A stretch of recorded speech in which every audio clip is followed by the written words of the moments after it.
Hey, what's up guys? Welcome back to another episode of What's That Whiskey here on Drums and Drams. My name's Cameron and today I've got one blind sample sent in by a great friend of the channel named Walker.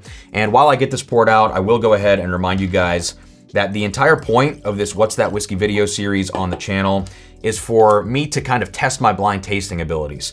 And so I'm gonna go through this video and give you a full review of whatever's in my glass, nose, palate, finish, and a score out of 100. But also along the way, I'm gonna try to guess pretty much anything I can about this whiskey. The age, proof, type of whiskey, whether or not I think it's finished, a distillery guess, a bottle guess, and anything else I can think of. And all of that, the entire review, the score, and all of those guesses, all of that is going to happen before I ever find out what it is I'm tasting. I will reveal it to myself at the end of this video by opening this reveal card. As you can see, this is sample 25 out of many, many samples that Walker sent me. So thank you, man, for your incredible support and generosity. So let's go ahead and dive into this now. I'm gonna put a reminder along the bottom of the screen right now so you guys can see what's in my glass. Maybe it's in the title of the video, maybe in the thumbnail as well, but if it's not, there's your reminder. It's a very, very dark color for this whiskey, which gets me a little bit excited. Maybe it's finished, maybe it's older, maybe it's high proof, or any combination of those things. Let's go to the nose now and see what we get. Wow, so this whiskey smells very, very good on the nose. It has this like really old kind of burnt butterscotch, super dark, rich caramel kind of profile, very classic. In some ways reminds me of like a very old, and this feels pretty high proof, but kind of like a Heaven Hill product that would be old and high proof. But also there's a little bit of a minerality thing on the nose here. I don't know if it's strong enough to be like a George Dickel minerality. I could see it possibly being maybe some sort of blend. I know like Barrel and other companies will do blends of really highly aged Tennessee and highly aged Kentucky, and and other things in there as well. And it can kind of mask these things or integrate these notes a little bit better, especially that vitamin/mineral note that we get on a lot of George Dickel products. But it has hallmarks of really old Kentucky bourbon, really oaky, intense, saturated, fragrant kind of caramels and butterscotches, but also a little bit of that minerality. So let's go back to the nose and keep digging in a little bit. All right, and as I go back to the nose, what's starting to stand out a little bit more for me is kind of like this rich Coca-Cola, cherry cola, root beer kind of thing in here. And that's one of my all-time favorite notes, especially in a really highly aged bourbon or rye whiskey. I love those kind of cola notes, whether it's cream soda, Dr. Pepper, cherry cola, root beer, you name it. And if that's in the profile, I'm really gonna like it. So I do really, really enjoy this nose. I feel like this might be like a very special whiskey. So let's go to the palate now. We can keep digging in a little bit. I don't really have any guesses so far as to age or proof or anything like that. I think I just need to go to the palate. So here we go, cheers.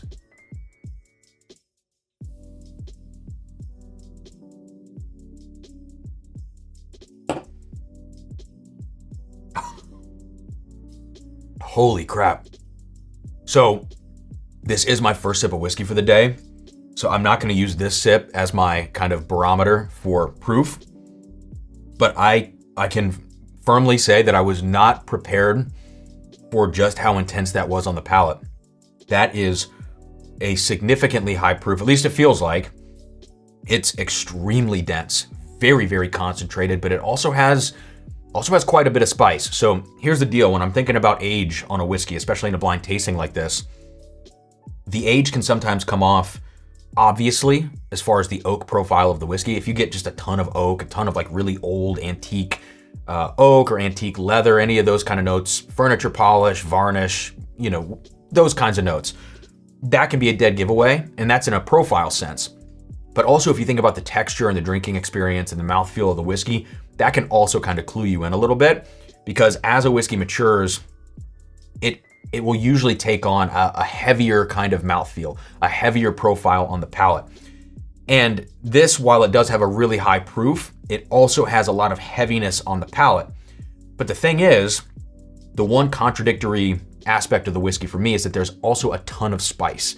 So often as whiskeys age, not all the time, this is definitely not a rule, but sometimes as whiskeys age, the spice will fall out a little bit in favor of just more and more like saturation of flavor and wood sugars and caramels and oak and all that kind of stuff. This has as much spice as it does round, rich, heavy mouthfeel. So it's a little confusing for me in that way. Part of me wants to say this is like an 18-year-old whiskey, and part of me wants to say it's a 12-year whiskey. And that's really, that range is really because of the spice profile of the whiskey and how that is interacting right now with just how heavy it is on the palate. Now, all of that aside, this is my profile. This is delicious, and I think a second sip is gonna tell me a lot about it as I've now kind of acclimated to that ridiculous intensity from the first sip. So here we go, back to the palate now. Okay, so as I go back to the palate, it's definitely coming off a little bit easier drinking, and I'm glad for that, because if it hit me with the same intensity of the first sip, it would honestly be a little overly hot for me and my preferences. Right now, the proof does still feel high. I could see this being anywhere from 125 to 138. I know that's a big range, but that's kind of where I'm thinking right now. And I do still feel like this whiskey probably has a pretty decent age to it. I have absolutely no clue, as far as bottle guesses go, what this whiskey could be. In many ways, like I said, it still feels like a Heaven Hill product like it did on the nose. I still am getting kind of some minerality, but that can happen with Heaven Hill. It doesn't have to be Dickel. It doesn't have to be a blend of Dickel to give you that. But I think one thing I want to do before I start making my guesses, before I rate this whiskey and try to like kind of wrap this whole thing up, I'm gonna go back to the nose one more time. Yeah, and the nose with this kind of like pecan pie filling and just really rich baking spices, and again, butterscotches and caramels and things like that. It's really leading me to that higher age statement. And so I think this whiskey, I'm gonna say this is 17 years old. Actually, before I make those guesses, let me give this a rating. So I think I'm gonna rate this whiskey, I think I'm gonna go high. I think I'm gonna go 93. I should probably take one more sip to confirm that. I think I'm gonna go 93 on this, and that might even be a little bit low. I'm gonna be so curious to find out what this is. So let me make my guesses now. I think this is a 17-year Heaven Hill product. I'm gonna say the proof on this is 131. So 131, 17 years, Heaven Hill, not finished, bourbon. I have zero ideas on a bottle guess for this. So I'm just gonna go with the stats on this one. Let's find out what this is now.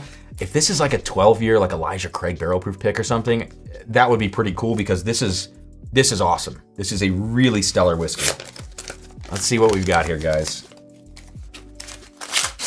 Oh geez. What do we have here? Oh, we got a piece of paper, okay.